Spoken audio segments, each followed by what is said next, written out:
We have a president who thinks nothing of climbing onto the roof of his car to shout "two-term" to a crowd of people buying tomatoes. A head of state who casually tells Kenyans that unnamed others hawana akili, that they have no brains. Words spoken lightly from a microphone, but felt heavily in a country already fraying at the edges. And in Mbeere North, a simple by-election has morphed into a showdown between a former deputy president and the current one, each fighting to crown himself king of the mountain.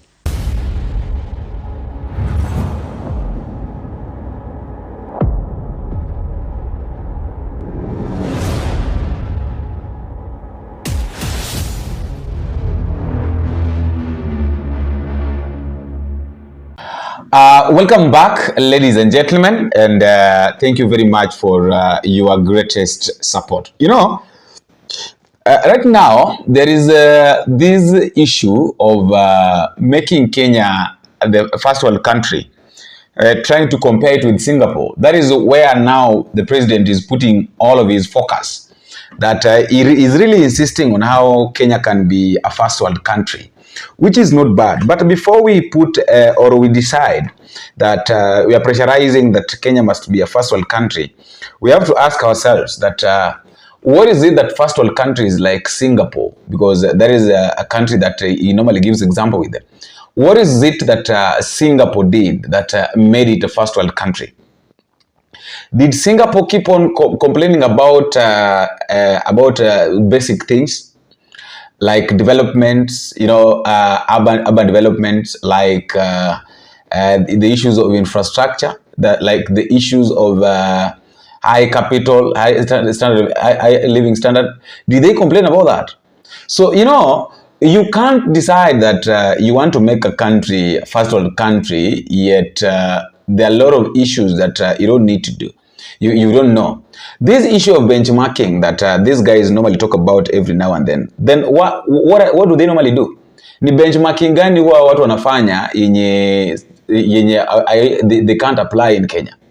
Now, during the news gang, and that is advocate, right now is called advocate Linus Kaikai said something here which I would like us to listen to, and then we come back so that we're going to continue the discussion. There is no direction. There'll be a circle. I don't know whether moving around is direction. And, it is motion, but as to whether it moves you forward is another thing. Yeah. And you know the party's name starts with an O. So there's one thing that these leaders keep saying in ODM. They say we will either be the government in 2027 or we will be in government, meaning working with somebody. You see, all this drama would be answered if they told us where are they now, not 2027.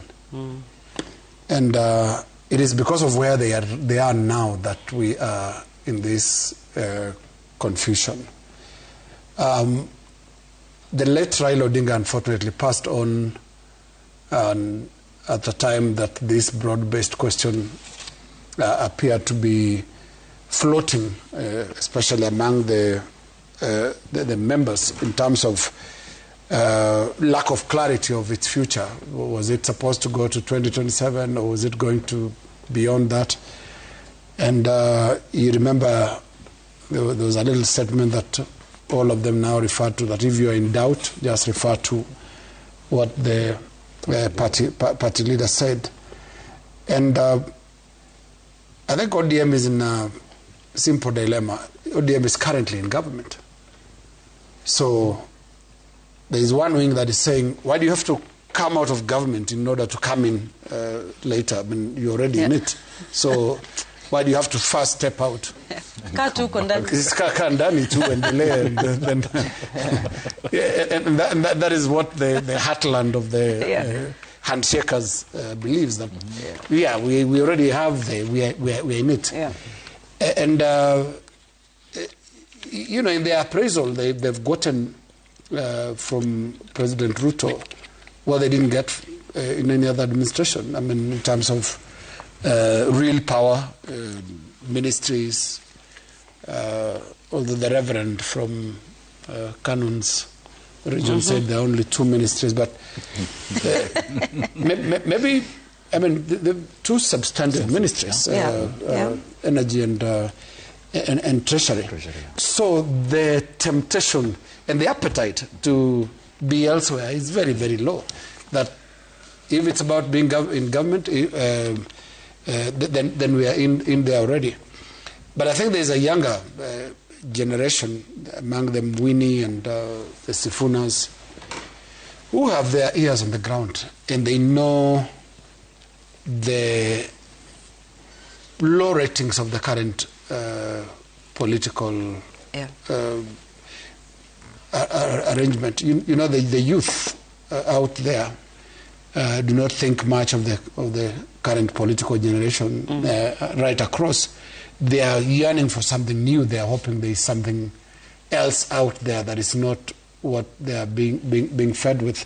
So that is what gives them also the confidence to then start pushing, because they know the power is sweet, but how is the ground? And I think that's where the dilemma is coming in. And you know, there'll be a lot of these thermometers which will be produced as time goes by with politicians all listening to the ground. And I don't know whether James Orengo will still be talking the same language a year from now, or something will change. It'll be down to what is the ground saying. And I don't know why they keep calling people ground.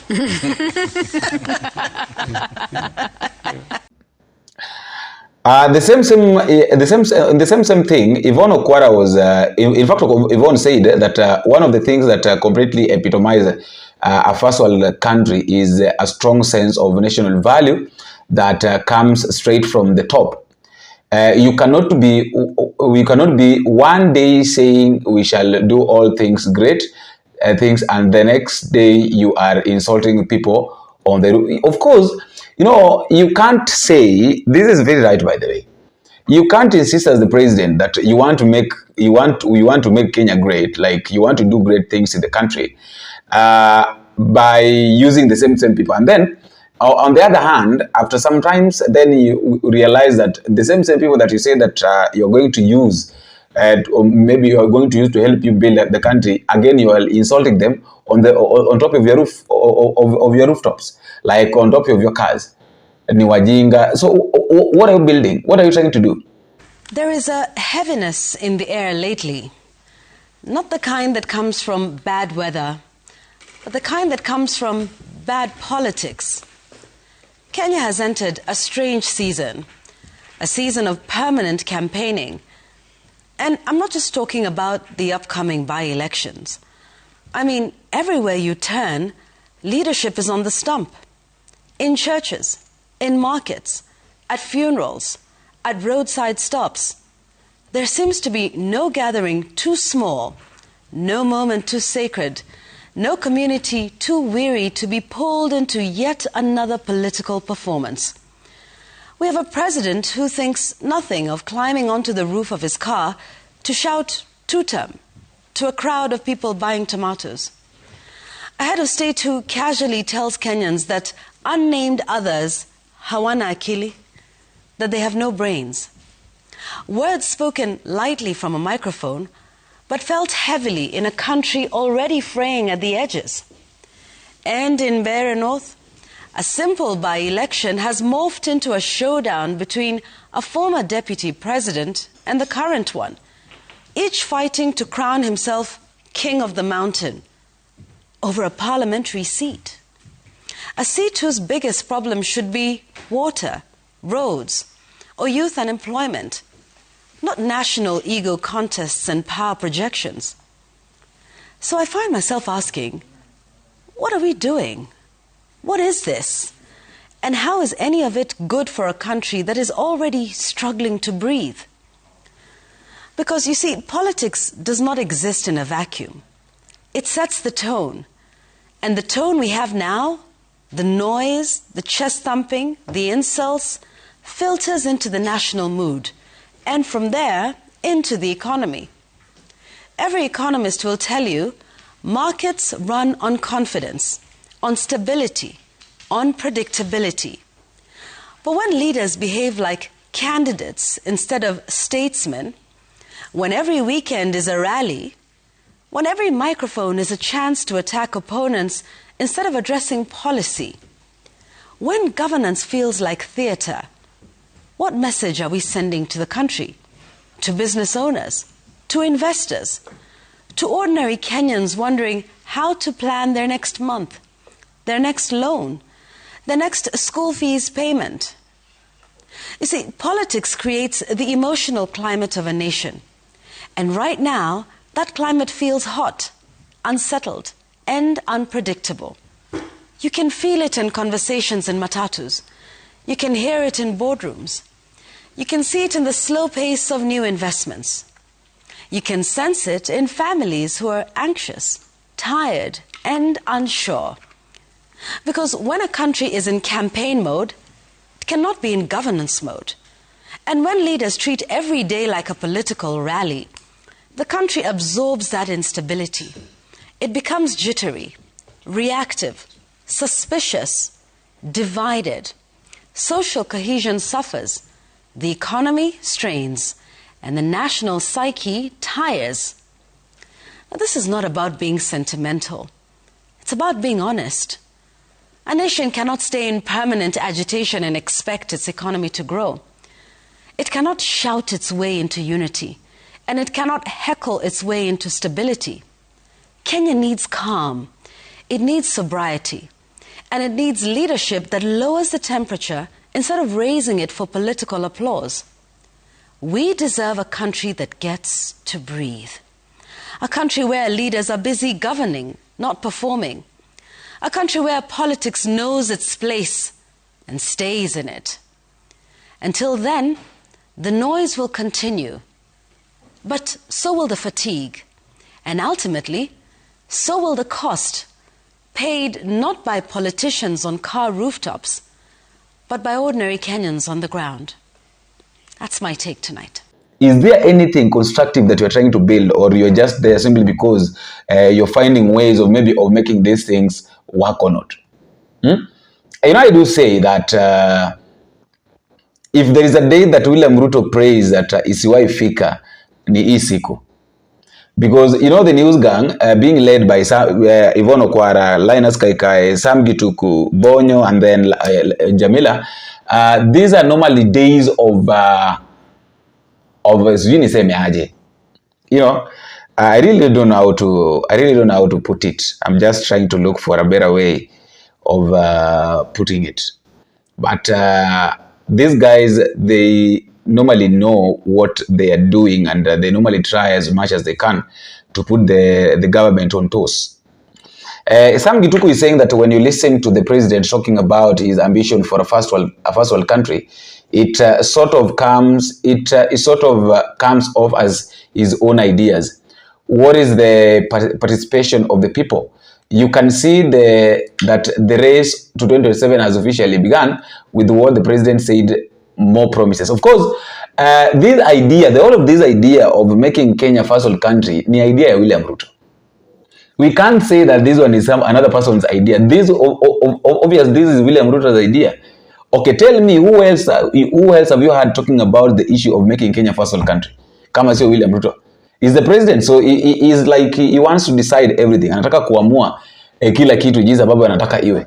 1 year ago, at the State of the Nation address, President William Ruto cancelled twin procurement processes involving Indian conglomerate Adani Holdings following new information that pointed towards a corruption-ridden corporate. There was fierce excitement on the floor of the House as members of Parliament, some of whom had spent weeks defending the Adani GOK arrangement, hailed the President for being a listening head of state. One of the cancelled deals was a 96 billion shillings contract with Ketraco to build power transmission lines. That decision has since come to haunt the government, with negotiations now underway for Kenya to pay Adani Energy's a termination fee. 12 months later, little has changed. The expansion of the Jomo Kenyatta International Airport remains an intention, not a project. Recently, the president spoke in Qatar about the possibility of partnering with them on the same development, a venture that could cost upwards of 200 billion shillings. And as the country reflects on the state of the nation this year, it is a moment to examine what the Adani saga has taught us about public procurement and especially public-private partnerships. For months, media and public scrutiny intensified around the Adani proposals. The government insisted the concerns were disinformation. Whistleblowers were dismissed as cynics. MPs asking legitimate questions were accused of fronting rival interests. Allegations emerged that senior government officials were eyeing kickbacks. The nation spent months debating whether this was a privately initiated proposal or a privately interested one. It later became evident that allies of top government officials were the center of pushing the Kenya Airports Authority to fast-track review and approval of the Adani JKIA proposal. Then, one morning, US media reported that authorities there had indicted Indian billionaire Gautam Adani for fraud. President Ruto cited these as, quote, new information provided by our investigative agencies and partner nations, end of quote, claiming adherence to constitutional principles of transparency and accountability. But 1 year on, key questions remain. Has the Kenya Airports Authority made any progress in procuring a developer for the JKIA expansion? Have there been any privately initiated proposals since the Adani affair? When the president says Qatar could partner with Kenya on the project, is that simply exploratory language or a sign that procurement is already at an advanced stage?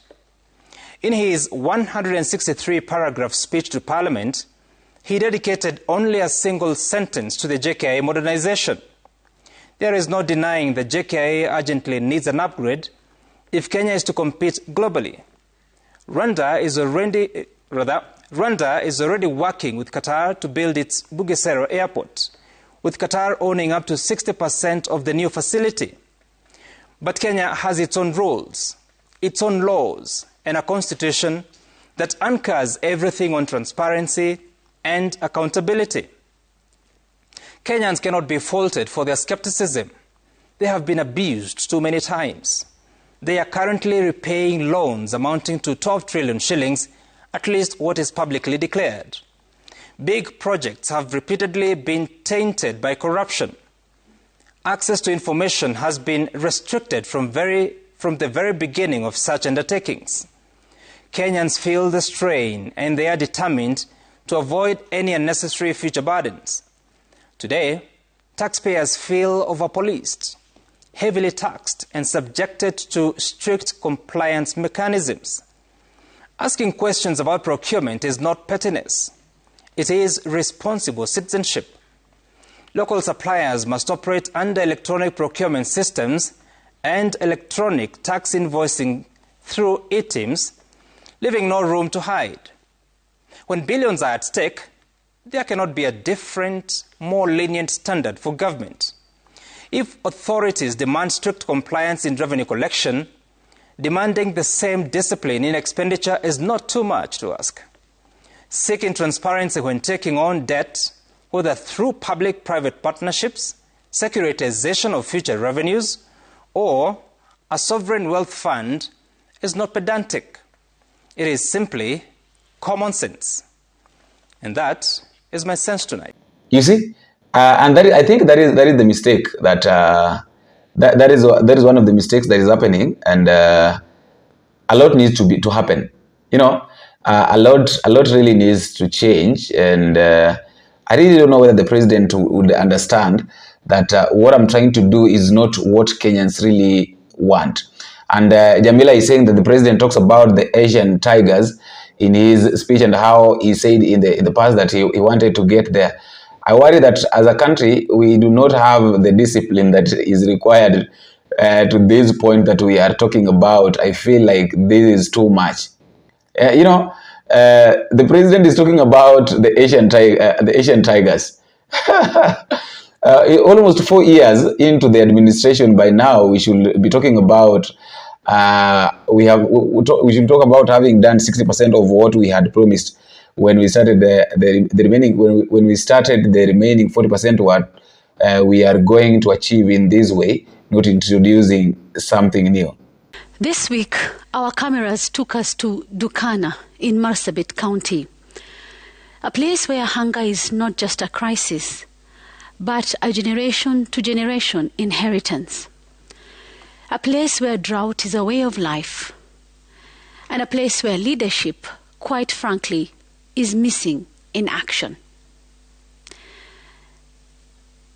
We met Mzee Bobo Sora, a 70-year-old man, sitting quietly inside his manyata, blind, frail, starving, and abandoned by systems meant to protect him. This is a man who once walked proudly across the vast plains with more than 200 goats. Today, he cannot even see the 5 goats he has left, and he says, life has lost meaning. Imagine being so overwhelmed by hunger and despair that death feels easier than waking up to another day. But as painful as Bobo's story is, it is not the only one. Such sad incidents are repeated across Laisamis, Kor, and Bala. Children born into hunger, mothers skipping meals, community health workers unpaid for 14 months, dispensaries with empty shelves, and a county where lighting a fire to cook is a luxury, not a routine. And so the question must be asked, where are the leaders of Marsabit County? Where is the MCA of Dukana? Where is the Member of Parliament? The woman representative? Where is the senator? Where is the governor? All those elected with promises of transformation and devolution? One woman in Dukana said it plainly. They only come when they want our votes. It is a damning statement, but an honest one.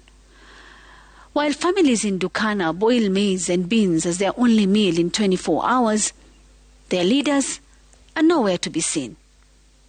Perhaps they're in Nairobi. Perhaps they're in county offices, far from the dust and desperation.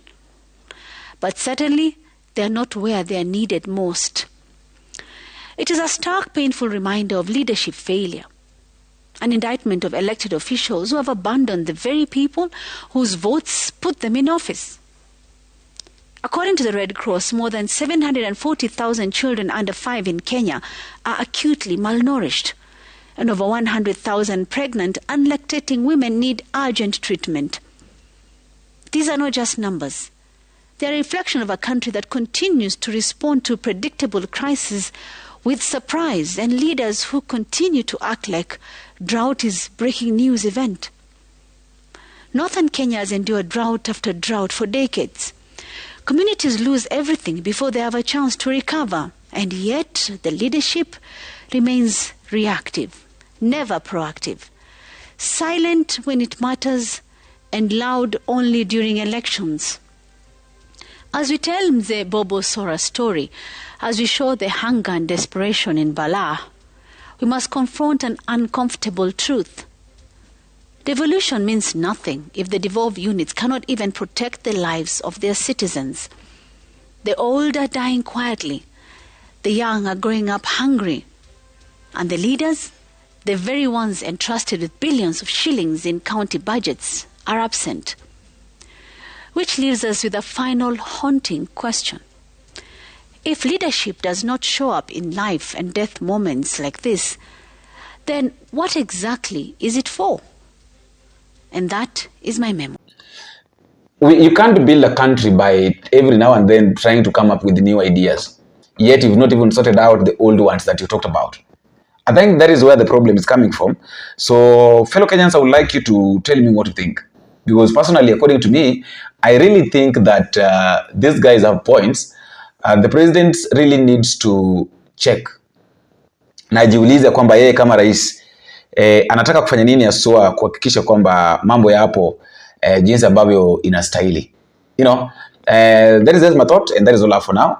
Let me also know what you think as a good message, but don't forget to subscribe, because by subscribing, you're going to get these news any moment they've been uploaded by Bonita Media. Until we meet again, I've been your host, Bonfasino. Watch this. Organizations in Kenya have for decades stood out as pillars of conscience. They weren't just saving souls, they were saving the nation. During the struggle for multi-party democracy, the church marched shoulder to shoulder with the Young Turks. And in the push for a new constitution, they were the nation's moral compass. Kenya's history is rich, replicate even, with unforgettable moments where religious leaders led from the front. Chaplains of liberations, bishops of justice, imams of truth. But sadly, the story today is different. In the last decade, the once booming prophetic voice of Kenya's religious organizations has grown faint, almost drowning out completely where it matters most. The thunderous voices of Bishop Alexander Muge, Bishop Henry Okulu, Reverend Timothy Njoya, Archbishop Ndingi Mwana Anzeki, Sheikh Khalid Balala are now more history lessons than guiding lights. Globally, religion has always been a force in critiquing injustice, mobilizing citizens, challenging state power, and championing democratic reforms. Yet here at home, religious bodies have slipped into a troubling silence, an era of see no evil, speak no evil, and hearing no evil. And even when they do speak, their voices are scattered, timid, and easily lost in the political noise. Where are the stinging sermons on social justice? Where are the fiery spiritual reflections on governance and integrity? Where is the pulpit that once rattled the state and awakened the public? One can argue that Kenya today is not Moi's Kanu era, but religion doesn't only respond, it shapes consciousness. That is the essence of Kairos theology, that is the spirit of the prophetic ministry. Allow me to take you back to Kenya's Cairo document of 1991, a bold theological reflection on the state of the nation. It confronted corruption, ethnicity, human rights abuses, electoral malpractices, and economic injustices. It was a moral mirror and a rallying call. Dear religious leaders, you can still reclaim that prophetic role. The Damascus moment is not lost. Kenya is still yearning for a unified, unwavering moral voice. It cannot be that your voices only rise when your interests are threatened, loud at fundraisers, and silent on national crises. You must rise above partisan comfort and speak when it is necessary, not just when it is convenient. Revive the Kairos spirit. Dust off the document anchored at NCCK. Let it guide your sermons, your pastoral letters, and your collective conscience, because Kenya cannot afford a silent pulpit. Not now, not when corruption thrives, inequality widens, and public morality is tested daily. Find the prophetic fire again. Let every sermon challenge the preacher and the congregation alike. This is your watershed moment. Redefine your mission and reclaim your identity as theologians of the people, for the people, with the people. That is my bond tonight.